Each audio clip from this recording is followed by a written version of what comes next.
Navi's turn to pick. And I hope nothing else breaks, because so far nothing has been working properly. But guys, hopefully that's not going to detract from this series. Welcome back to Epicenter. We have Navi going up against Alliance.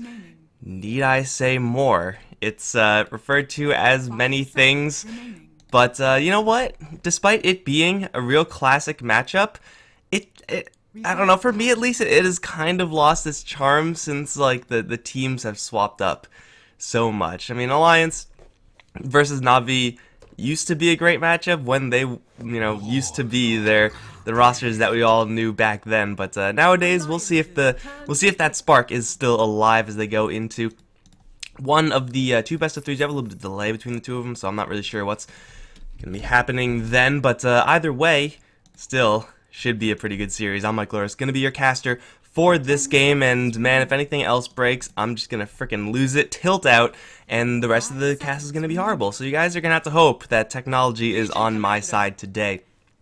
But you know what? We have ourselves a draft. A quick look at the bans. Looks like it's fairly normal. Interesting to see Monkey King like banned out all the time in Euro, and then when you go into other regions, he's like let through all the time. Like in NA, they hate this hero. So it's regional differences, I suppose. But I think the world agrees. Terrorblade is definitely someone you got to be afraid of. Terrorblade, I think, I've been told by multiple sources, best carry in the game, and I don't think I've doubted any of those sources. I don't even know if I've ever held the opinion that he's not the best carry in the game, at least for right now.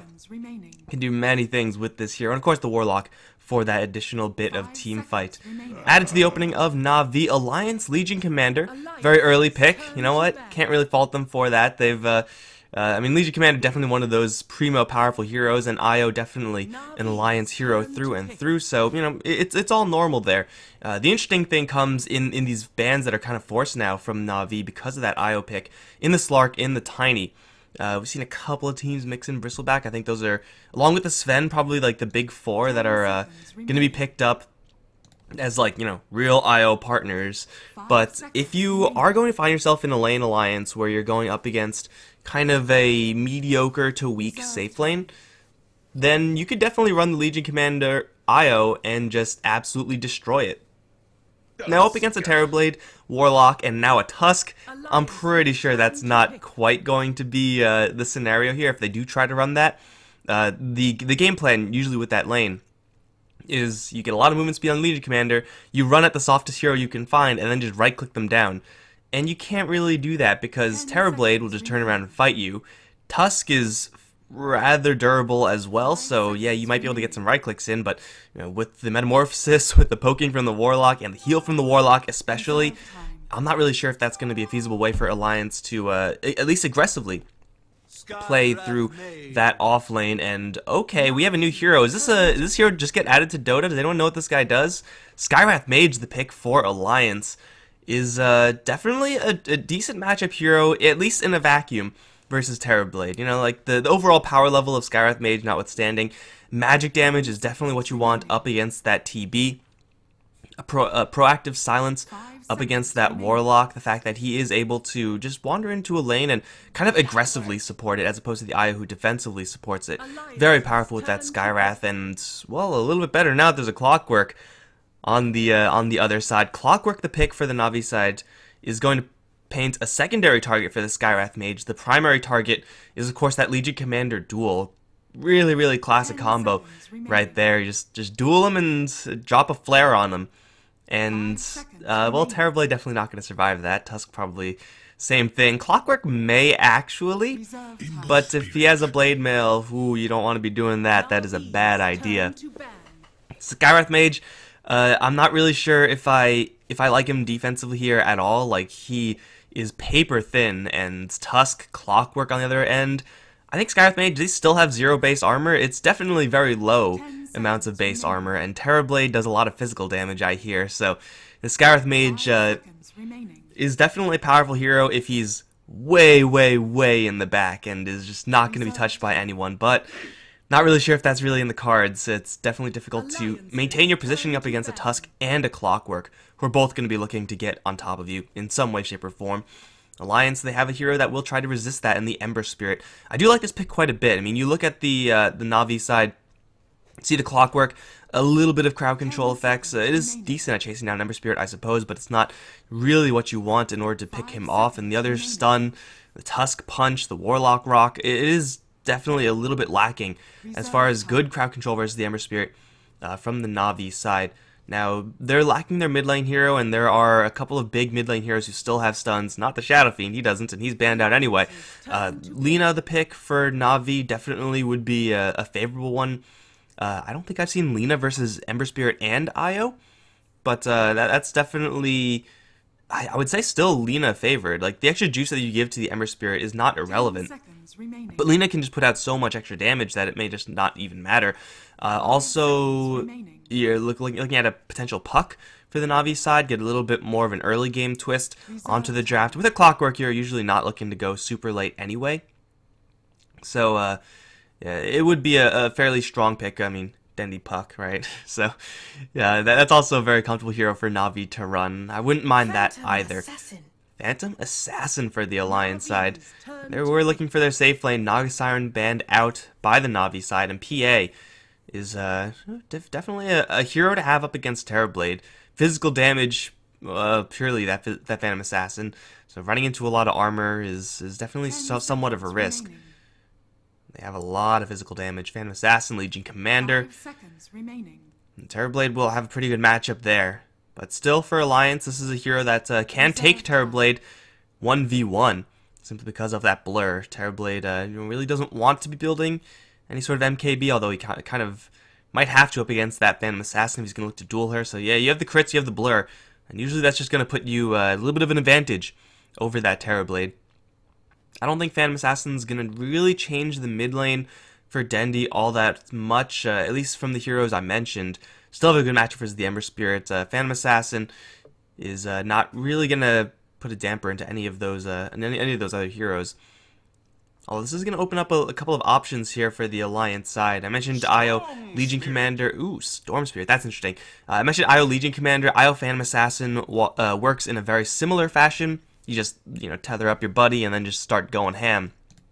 So Alliance definitely have the ability to make this Io a very aggressive hero, but I'm not really sure if that's going to be necessarily in those correct lanes, simply because Navi have heroes that have just good answers to it. Like, you can try to run at and kill off a clockwork with a lot of movement speed, but, cogs, battery assault, you can try up against a Tusk, but he has the shards, he'll have Warlock and Terrorblade damage behind him.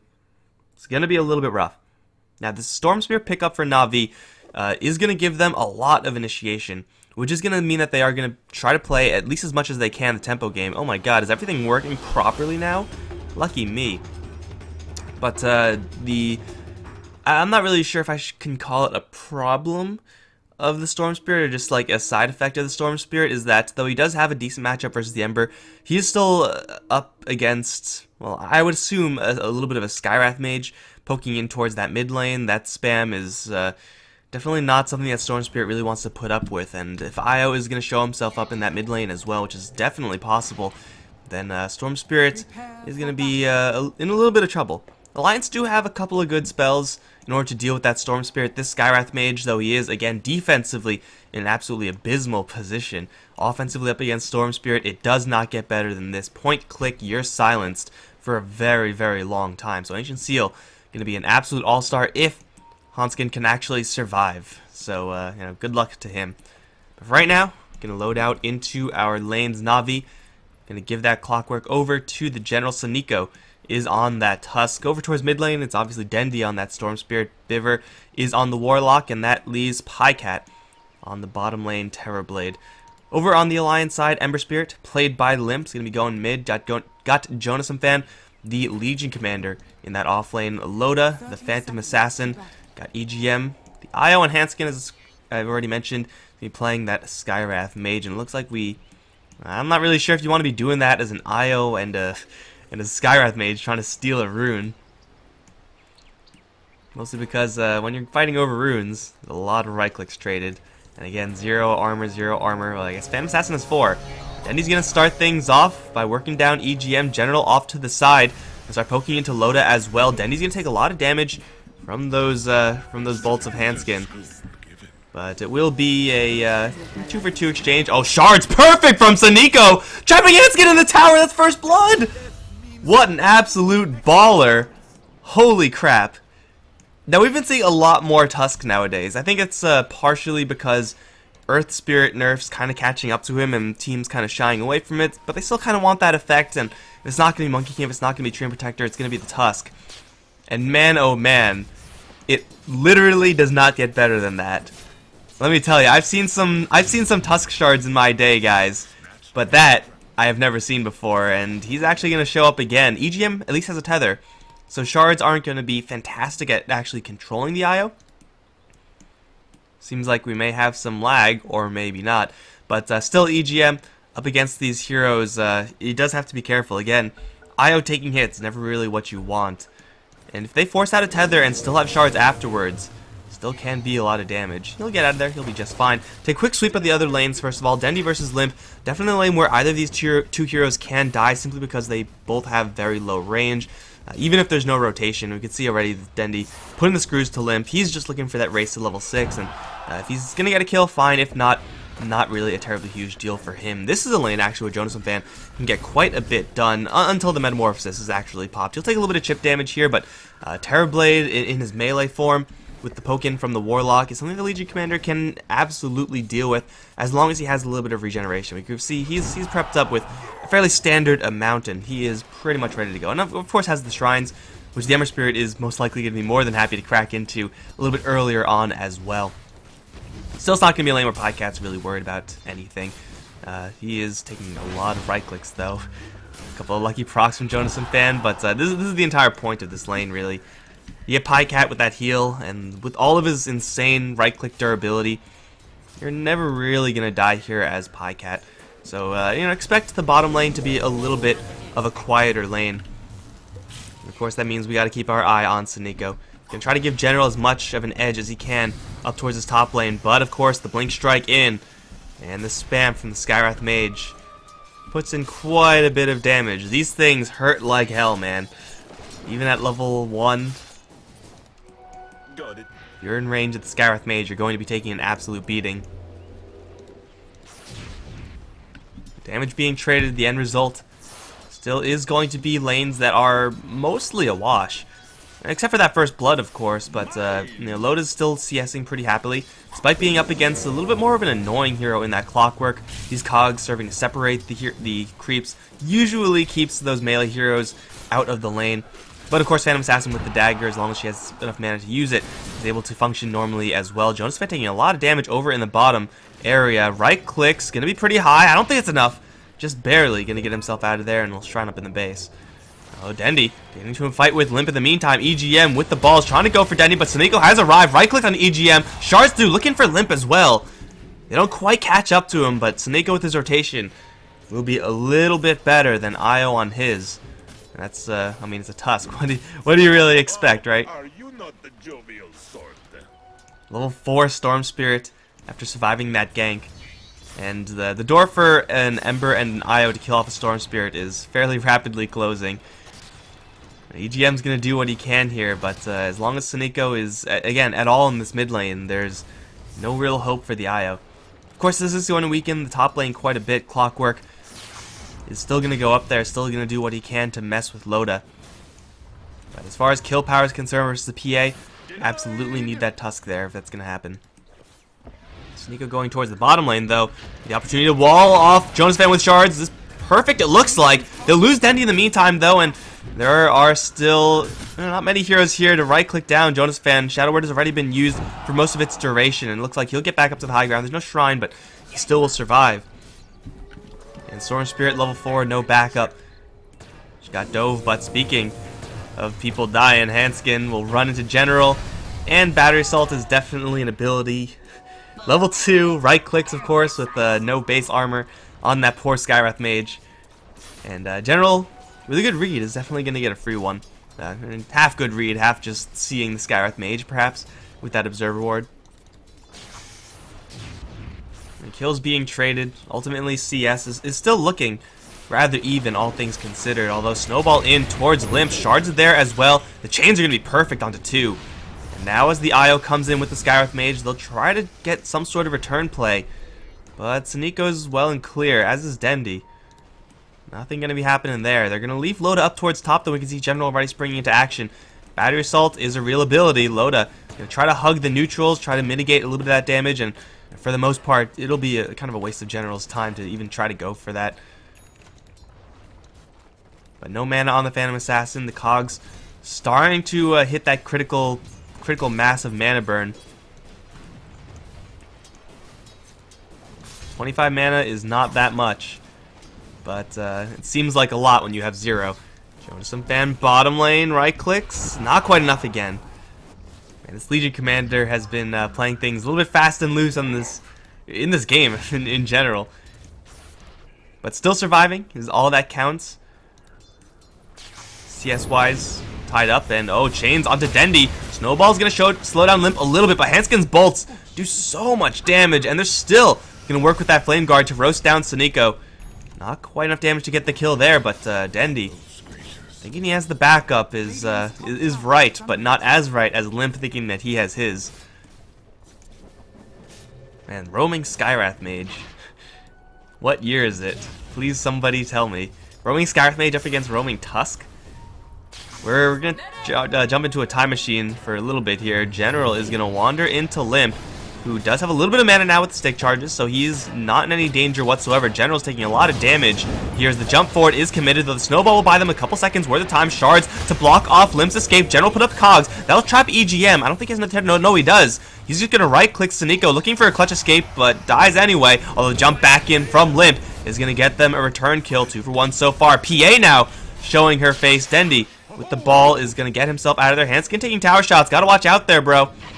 And General with the flare, not quite enough. General does not have his level 6, and Pycat also, of all heroes, is going to show up without Metamorphosis. On the list of things that are scary, Metamorphosis is definitely on top, but Terrorblade without Metamorphosis, with only 1 reflection, is not really all that much of a threat. Kind of a odd move there from Navi. Someone was making the call, hey everyone, get your asses over in mid lane, shit's about to go off.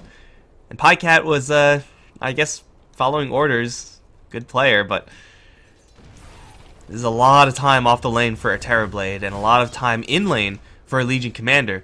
You can see that CS gap starting to shrink a little bit as Jonas Fan just a couple of minutes, just 1 wave, 1.5 waves. No Terrorblade, because he didn't even teleport over in mid. He walked mid. And then he didn't even teleport back. He had to walk back as well, so this Terrorblade just wasted a hell of a lot of time to do literally nothing.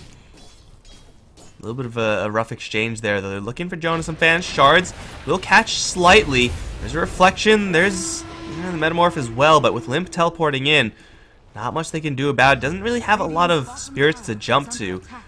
It looks like Ember Spirit's TP, his rotation, kind of forced with a little bit of a poke play there from Navi. Still, as long as Pycat's in this lane, as long as he's farming, and they don't really need to bank this lane on any sort of kill action. If they get it, fine. If not, whatever. And Dendi receiving a little bit of love over in the mid lane. Same exact thing, pretty much. Oh, Jonas and Fan, he's gonna drop! And the hookshot would have canceled the TP anyway, I think would have been in time.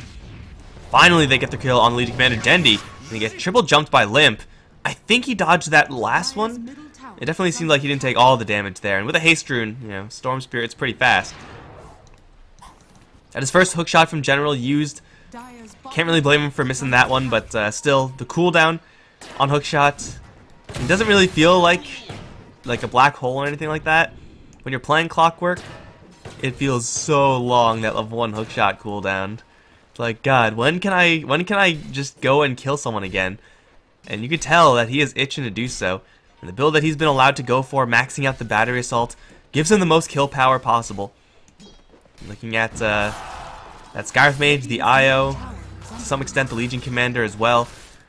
Phantom Assassin is a tough sell. You have to force out her blink with someone else. Like have Dendi jump on the Phantom Assassin and then have her blink out, or have the shards force her into a position where she needs to leave through blink, and then you hookshot her. a little bit tougher, but still possible. Ember Spirit just impossible, so that's never going to happen.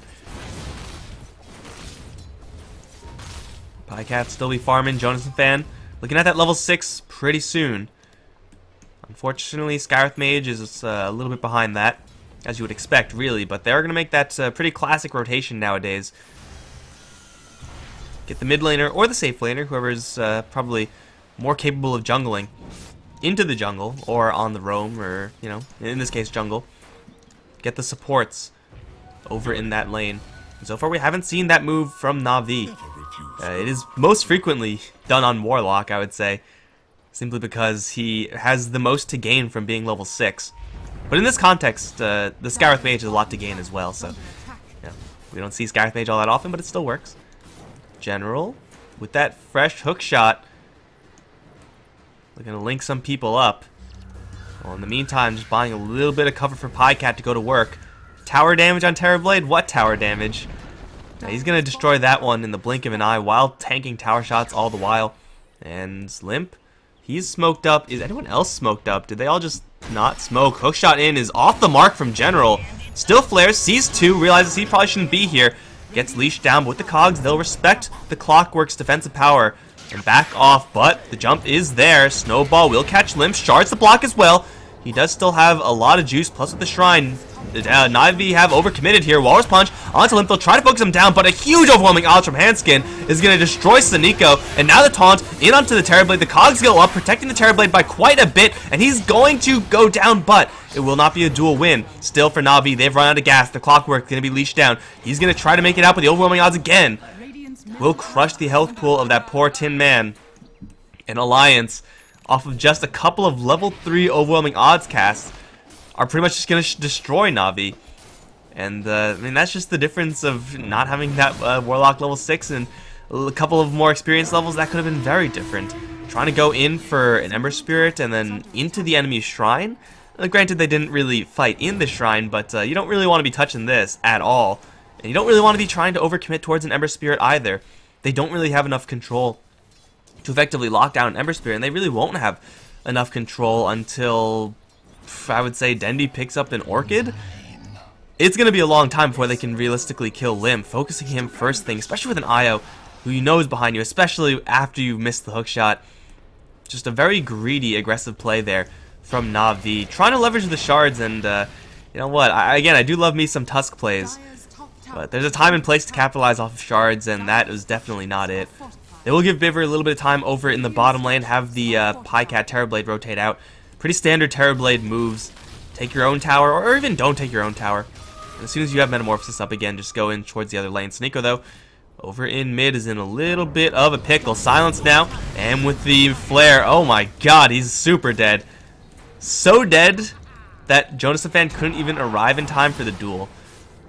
That's Skywrath Mage for you guys. Now, Skywrath Mage, I suppose, gets a lot stronger with the addition of Shrines. It's just the fragility of this hero makes him a little bit prohibitive as far as making him a mainstay pick. Io to some extent as well. Wow, that's sick dagger dodge from Dendi.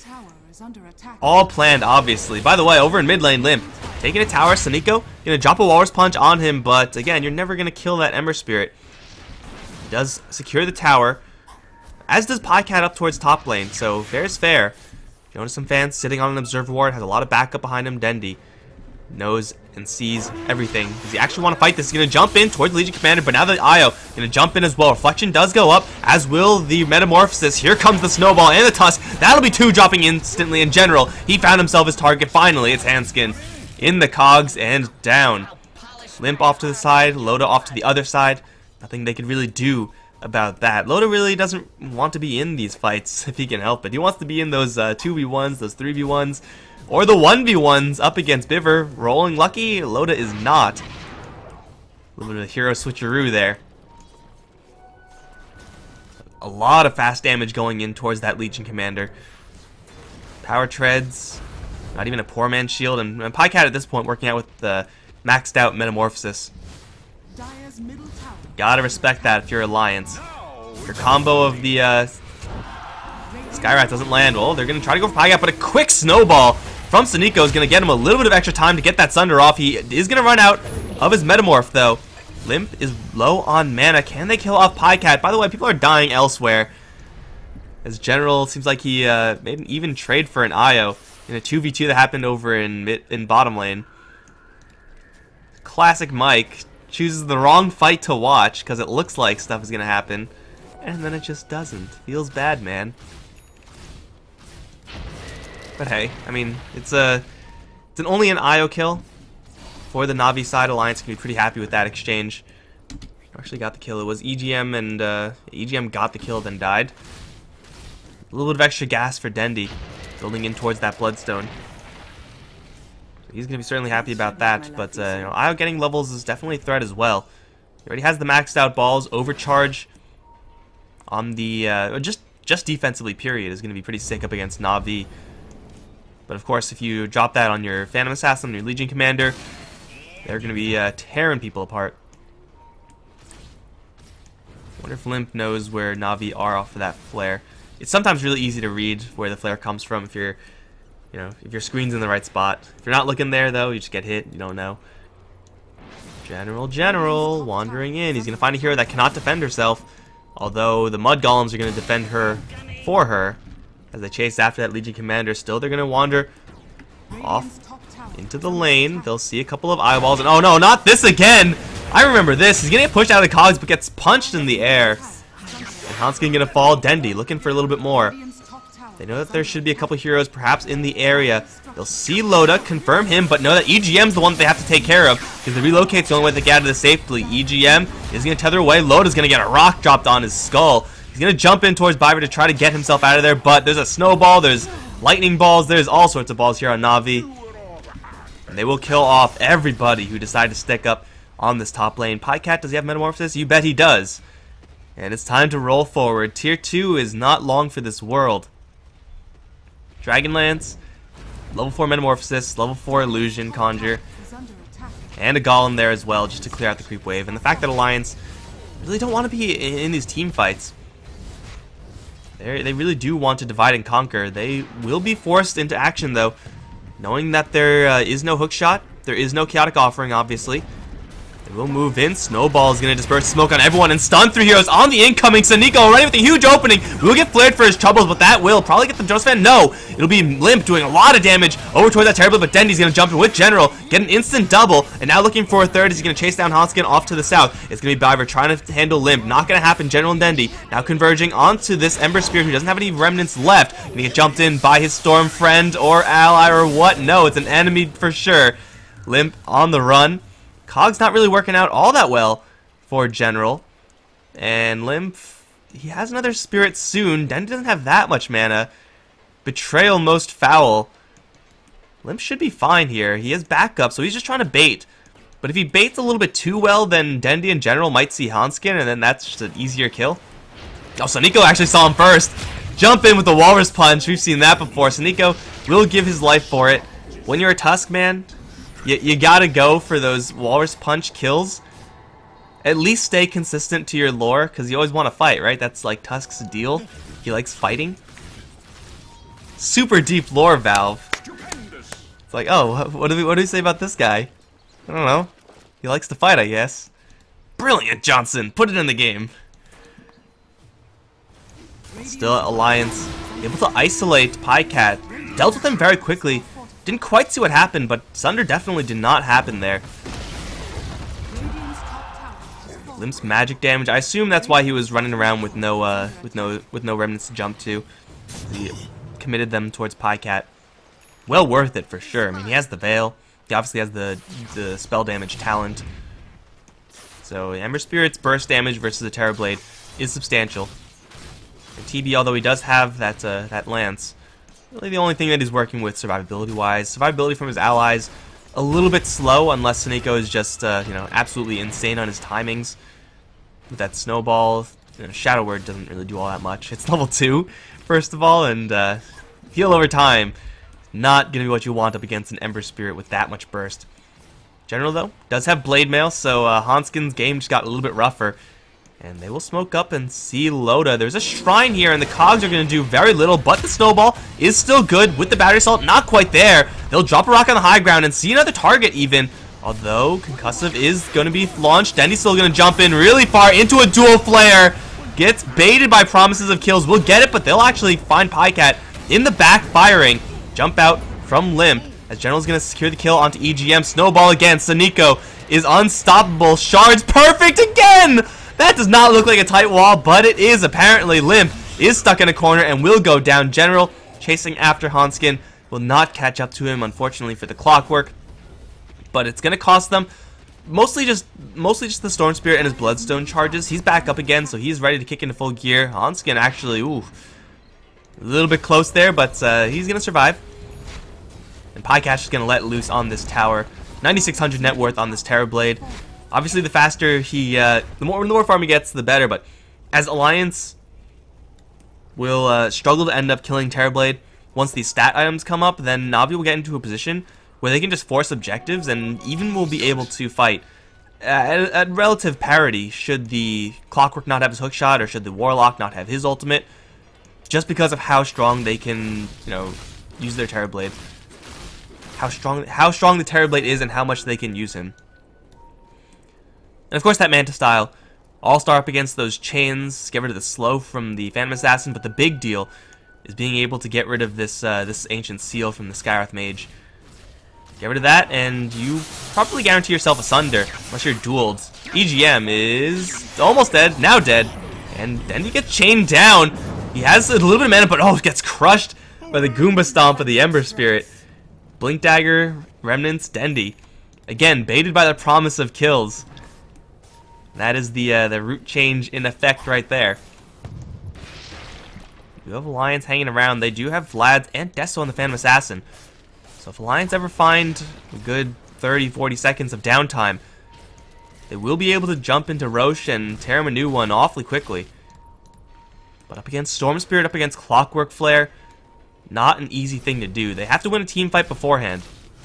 And winning a team fight beforehand will of course require no one to get picked off by this aggressive move from Navi. They're going to teleport everyone and their mom up towards that Roshan Shrine. Pycat's just going to start shoving it in. Alliance right now still want to be looking for those pickoffs. We can see it's pretty darn difficult when they have, well, actually literally no observer wards in the map. One sentry is going to do very little.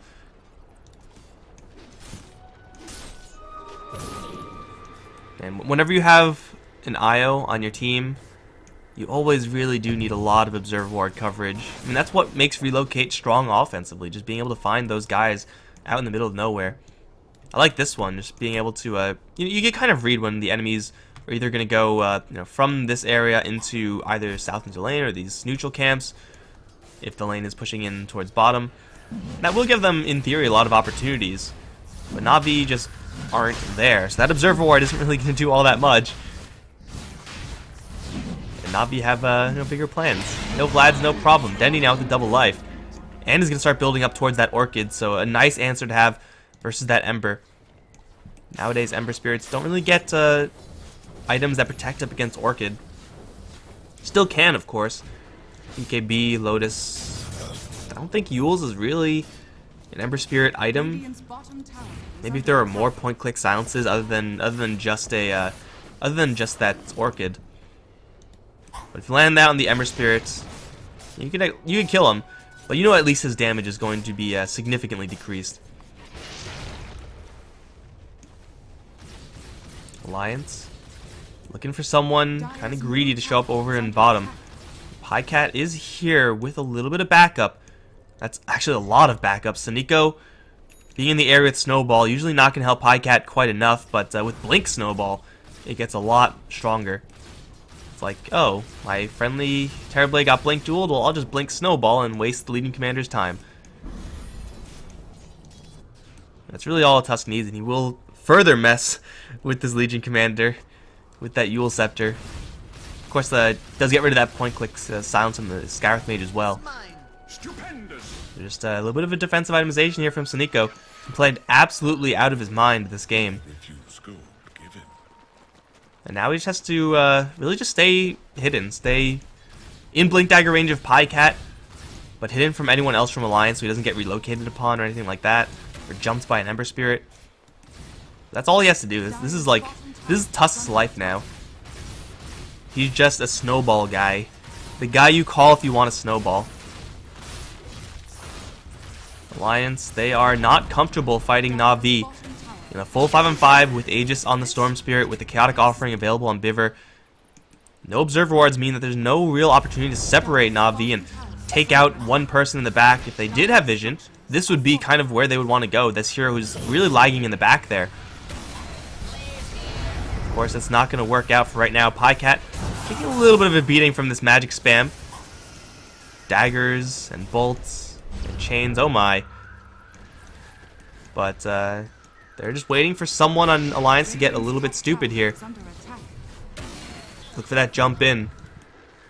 Get a clean angle on the Clockwork, clean angle on the Storm Spirit. And as Navi, you can pretty reliably count on one hero pretty much immediately to die at that stage. Looks like they'll back off. Metamorphosis drying up after all.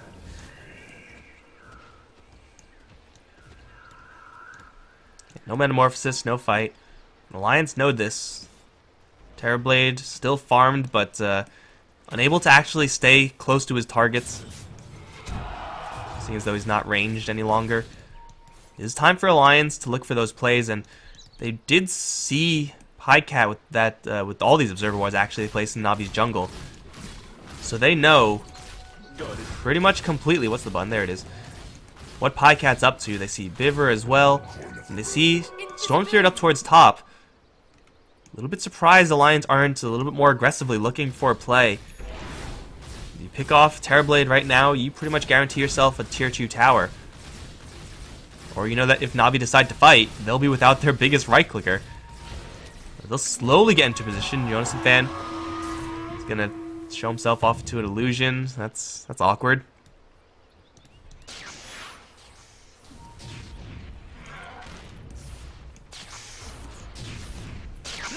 The 20 seconds left until the Terrorblade is ready to go back in again. Lincoln Sphere prepped up now.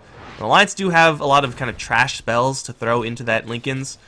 Skywrath Mage will just happily throw an Arcane Bolt to land an Ancient Seal, just to try to force out that Manta Style. He really does want to protect himself up against Duel, and this is the greatest opportunity the Alliance have. No one is near Pycat. Pycat will push out that one wave, then fall back. The rest of his allies getting into position. This Alliance, they should not have seen this smoke, and EGM is not the one who wants to run into this, though he does have a Glimmer Cape. General is going to jump in towards EGM. There's no true sight here. The Remnant didn't pop, and he's going to be spotted by the Remnant. No, just out of range, apparently. General looking deep in the trees for someone, not going to find anyone there either. And Navi almost find a couple of kills, but find nothing.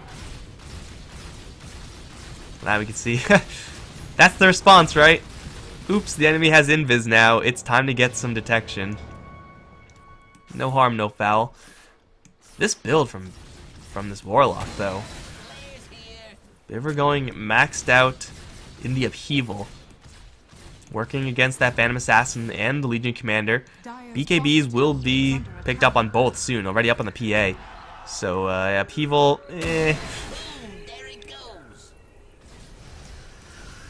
The Warlock is really just going to try to stay in the back as much as he can. And Navi, they just lose their Aegis? They did. So going in for this is a little bit bold. We do have General pushing out mid with those flares. But Alliance, as long as they're in their base, the dive in without the Aegis is pretty darn suicidal.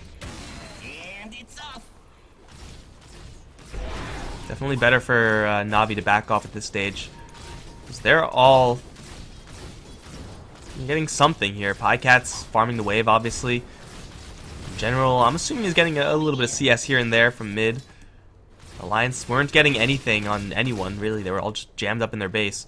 Now, the Ember Spirit with the Travels is now going to start kicking into gear and farming, and that's not something that Navi are really happy with. They can't sit there and just let Ember Spirit farm without getting anything accomplished on their own, so they have to make some sort of decision here. It will be to back off. They really don't really have to go for anything until the next Roshan, as long as they're looking for these pickoffs, put some Observer Wards up, find a Skywrath mage. And Skywrath is going to get jump silence immediately down to half HP. Dendi is going to almost get dueled by Jonas the Fan, but it's slightly off the mark. They do still land a big flare onto Dendi, and with Loda arrival, with EGM, they will get the kill, and they're going to continue the fight now as the rock drops on 2 heroes in cogs, both stuck. Lotus the BKB is going to hold, is going to jump in. Where's the Terrorblade? He's right in the middle now, but it's a little bit too late. A lot of his allies have gone down. He's going to chase after Hanskin, jumped in, duel though, and crushed by the Ember. And now it's Biver trying to TP out of there. The damage is not enough. Warlock will survive, but Navi making a little bit of a bold play there. Dendi jumping in really, really far and essentially suiciding himself for half of this Skywrath mage. It's a very frequently seen problem with the likes of Clockwork and Storm Spirit. Their initiation range is so huge, which is great for them. It's not really that great for their allies. They just can't follow in time. Pycat was very, very late to that fight. And even though the cogs and the chaotic offering were 100% on point, they just lacked the damage output at that stage because everyone was dead, Dendi, or just trickling in like Pycat. The Lions find themselves a big one. Oh, Hanskin. Couple of balls spotted by General. He will not like what he sees though. 3 heroes here. He'll put up some cogs. Has a blade mail in case as well, and he'll jump in towards the neutrals with the flare. Almost gonna do it. Dagger, is that lethal damage? No, not with the snowball. But General's still pretty screwed here as even more heroes come in. Now the duel onto Sneeko. Okay, well that was a cute snowball. Not quite what they needed though. Biver not hit with the chains, but hit with the dagger, and Jonas Fan still on the hunt. Oh Jesus, that's a crit. There was a hero here. I'm not really sure. Just a bloody splotch on the floor now. And Alliance are finding Navi separated. That right there is what they were looking for the entire game. You know, one hero off in the middle of nowhere, pick him off, see another one just coincidentally pick him off as well, and Navi just end up chain feeding Alliance. In a full team fight where 5 on Navi runs 5 on Alliance, you would expect Navi to have a slight favor there. But when Alliance are able to just rely on these cooldowns almost exclusively to get these kills, Navi don't stand a chance. All about those pickoffs, and now it's all about Roche. I assume both sides know about it. A hook shot off the mark from General. It's level 2 hook shot though, so the cooldown is bearable when you're playing Clockwork. And they do see Roche. Double damage on Dendi is running out actually, so it's not there anymore. Pycat wants in though. He's gonna try his best to tear down Roche. Before Alliance can make any sort of move, and Alliance, they did scout this out. With Chaotic Offering on the Warlock, such close quarters, the fact that their one entrance point is, going to be sharded and cogged. So much terrain manipulation from Navi in these close quarters. We'll get them a free double life. Once again for Dendi. I think that's Roche 2. Next one will be Cheese.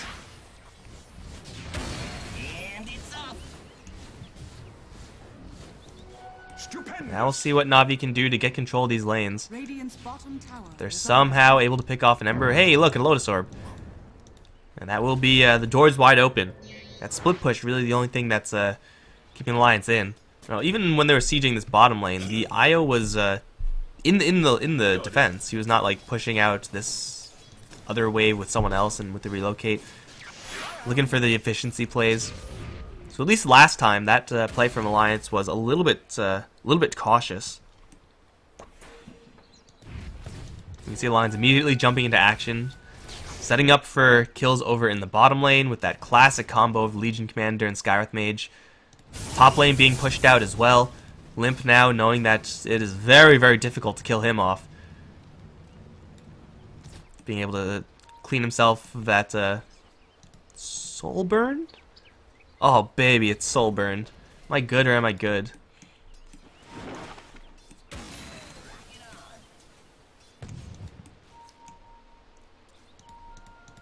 So Alliance going to try to keep themselves as safe as possible. While the regen rune and an arcane rune on Dendi, I'm not really sure how feasible that is.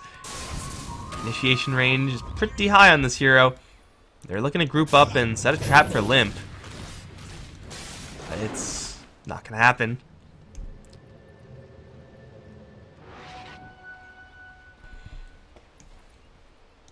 Still, Jonas and Van Hanskin are doing a whole lot of nothing on this bottom lane. Patience, man. Patience. Eventually, someone might come towards this bottom lane. Unless those flares shot earlier scouted up the Scarith Mage, which was possible. It seemed like it was right on the edge.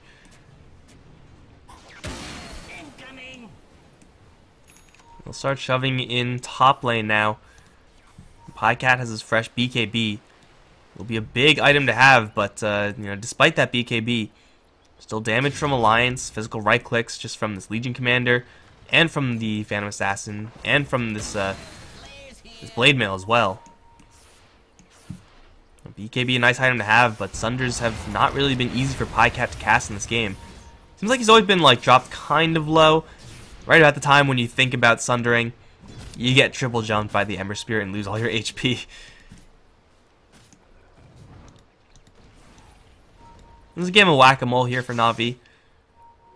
Usually when you have hammers of Storm Spirit and Clockwork, pretty easy to find those split-pushing heroes, but Alliance have been doing a really good job thus far of just keeping these waves, at least as best they can, pushed out.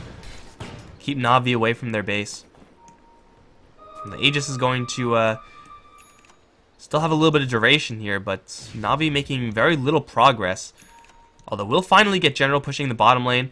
Top lane being shoved in by those illusions. Dendi is going to dodge the dual attempt. Going to jump in towards the Scarith Mage. And now Loda and EGM both going to chase after the Storm Spirit. He's going to see everyone and get out of there. Limp in the meantime finds Biver though. So it's not quite what Navi were looking for. Alliance instantly coming in with absolutely everyone. They're going to jump in shards to wall off the hill. At least try to, as they try to go for Jonas and Fan instead. But Storm Spirit, he overcommitted. General's going to finally arrive with PieCat, but already 3 heroes are down. Dendi's going to respawn soon, but he is not in this fight right now, and that's what matters. They're going to try to look for Limp, who actually doesn't have any more tools left, and he will go down. It's a 2 for 2 with that Aegis. PieCat still very healthy. The lanes are kind of in a decent position over in mid to push. An Alliance with just a couple of supports and PA don't really have much game up against these remaining Navi heroes, so this will be a chance for them to put a little bit of chip damage into these structures. They'll push in mid, slide in bottom, and force out a fortification first. Storm Spirit and Clockwork means that Alliance have got to be sweating their positioning right now. PieCat will take a little bit of spam here. Soul Burn goes off towards that Scarith Mage, gets Glimmer, but Dendi has the gem. Jumping from Loda's going to try to save his friendly Skywrath, but that was just a space creation tactic there by Dendi. Distracting everyone from Alliance, from PieCat, and let PieCat do his job versus what matters, those objectives. Racks will fall, and of course that means the shrines are open. Don't force any buybacks or anything like that. It's still a win for Navi. Not really an absolutely massive one. It's the Alliance still with the split push getting a ton of experience. But that melee racks definitely is quite nice. And taking out the shrines means that that third and crucial cheese Roshan will be even easier for Navi to guarantee to themselves. Jeez, we have 3 Lotus Orbs coming. 1 on Clock, 1 on Storm. So obviously the one on the Ember Spirit I mentioned earlier. Okay. Lotus Orbs and Solar Crests, guys. This is the game we're playing. This is the day and age we're living.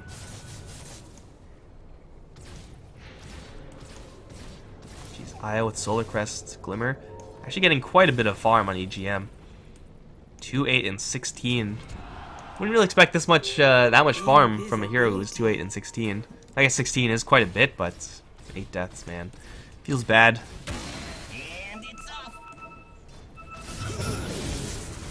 Seems like General kind of wants the team to consider going for Limp. Dendi. Well, his remnants are going to be popped by Loda, and he does have a gem, so Loda's now trapped. Where's the help? Loda's going to BKB, and he's going to try to turn around. Snowball is there to buy Sneeko a little bit of time.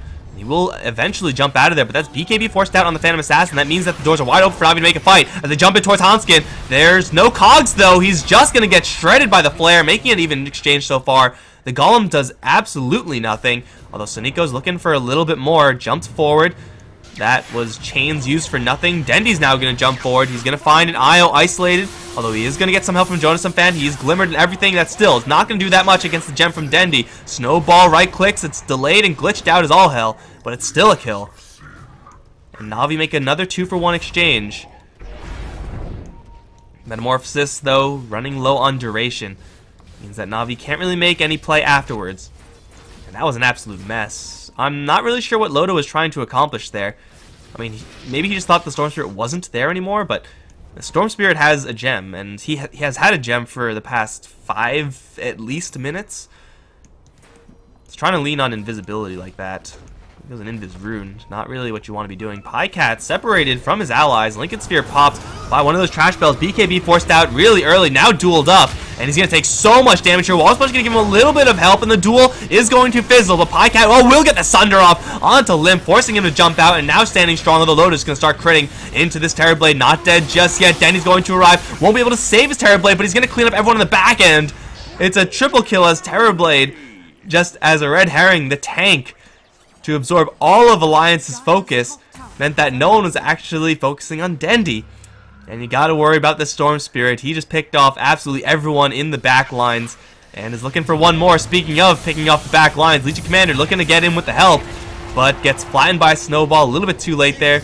Although Limp's going to arrive, TP out. That's not gonna happen, I don't think. Oh, it will happen! Solar Crest Evasion gets 2 procs at the end. Sneeko is playing well, but he's also teensy weeny bit lucky. Jeez, that was some luck. Stupendous. But all the focus onto the Terrorblade. They had to grind through him twice. With BKB, with that full HP from the Sunder. I mean, he is fairly durable at this stage.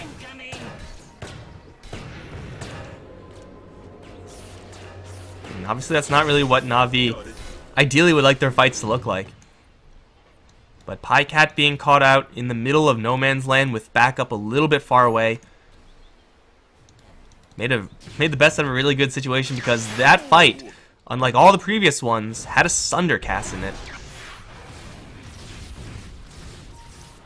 And that turns out is a pretty good spell. Right now Navi just looking to set up for Roche. They know that they should be pretty far ahead after that last fight. Killing off Roche, getting Aegis Cheese, will open the door for another high ground play. Most likely towards top. Not really sure if Alliance can contest. Roshan is going to be pretty well timed here with Navi's ultimate cooldown on the Warlock. Although, Sneeko is going to get jumped. Ember Spear taking a lot of damage. He will cleanse it all off with that Echo Shell. And they'll try to disengage, although this is a really good spot for Alliance to be in positional-wise. The Rock is going to drop onto Loda. The right push from Pycat can hit pretty hard with MKB, but they slaughter Pivot in the back end. General kind of whipped his cogs there. Dendy going to jump in, looking towards Loda a little bit more, gets the pull back, and will get the kill. Off to the north is General, chasing after Hanskin. Lands a silence onto Dendy, but he can't really do anything about that. He cleans himself off of that silence, and Dendy will get another one. Now chasing after a little bit more. Spirit aspects, Civil War here. Limp will jump out, and will be just fine. Pycat Metamorphosis used, and Roshan, hey, look at that, conveniently respawning for Navi as they take down 2. There's another gem here. I don't know if Navi are even interested in. Wait, was that Dendy's gem? Dendy didn't die before. He just. Okay, yeah, they know about it. They'll tear down Roshan, get the Aegis, get the cheese. Let's see what it's gonna be. Aegis for Storm, cheese for General right now. Ooh, interesting. Diffusal Blade from Clockwork. Now that is some tech right there. A little bit of agility. Obviously the reason why he's buying the item. No, it's because there's so many spells to get rid of. Dispellable? Yes, on the Flame Guard. You can get rid of the press the attack, heal. Is there anything else? Pretty sure you can just get rid of all this stuff as well. There's actually quite a bit of value to be had for this Diffusal Blade, and obviously it just gives you purge charges for chasing. It's a very interesting item pickup here, but it's actually pretty sweet. Is it better than another Solar Crest though? That I'm not convinced of. get Pycat in a duel, slap a Solar Crest Shine on him. He's not dying, at least not to physical damage. Pycat, 7 slotted. That feeling when you can't afford to have Eye of Scotty in your real inventory. The plan is obviously, you know, backpack with the BKB swap. But you know, I mean, what, 7,000, 7,200, something like that worth of gold. Okay, he's gonna swap out his treads instead. Gotta send in those illusions. And now Alliance, they're in a really awkward spot. Not because all the lanes are pushing, but because EGM is not countering this. Limp will try to counter this bottom lane, and he can go push this lane really far. But Io just can't go for these split push plays, because there is a Clockwork on the other side. There's a Storm Speed on the other side. If you try, you put yourself at so much risk. Excuse me. Pycat Lincoln Sphere. Popped, shards, everything is flying about. But ultimately, this tower still taking a little bit of damage here. And Alliance will lose it. Not much of a response from them. Echo Shell on the illusion of Terrorblade. Sure. Oh, jump in from Limp into the backlines. Chains 2 of them up and is able to effectively dodge. Oh, the Echo Shell reflected the snowball, actually. That's really inconvenient for Limp. And now the rock drops onto Loda in the back end, though. It's Pycat and Dendy driving everyone else away. They separate Loda, and they're able to catch up to him and essentially pick him off. That Lotus was so bad for Limp. He just didn't seem to realize that snowball was what happened there, and he was kind of just stuck there, not right-clicking, not doing any damage. And now the jump back in, looking towards the Io. Once again, Glimmer Cape gonna buy him a little bit of space. Duel with the flare is gonna kill off Denny, but that's only his first life. It's still dual damage for Pycat, or for Jonas Fan rather. Pycat does not have his Metamorphosis, so he's gonna have to wander into melee up against Limp. Is gonna get the chain stun help. Snowball again from Limp, got that reflected. And the snowball is gonna be back. You know, that's just a visual bug, I think. Like, there's no one in that snowball. Although the Cog's gonna shove Jonas Fan back. He did not expect that, nor did I. Cog's perfect. Now the hook shot back in towards Limp as everyone's going to swarm this Ember Spear, try to take him down. The heals from EGM and the relocate, not enough. As they take him down just a millisecond before the relocate sticks with no buyback. Navi will finally claim victory. It was not exactly a clean one. A little bit of whack-a-mole game for them that was a little bit hard to catch up to, but oh man. I did not expect that last fight to come down to Echo Shell Snowball destroying Limp. I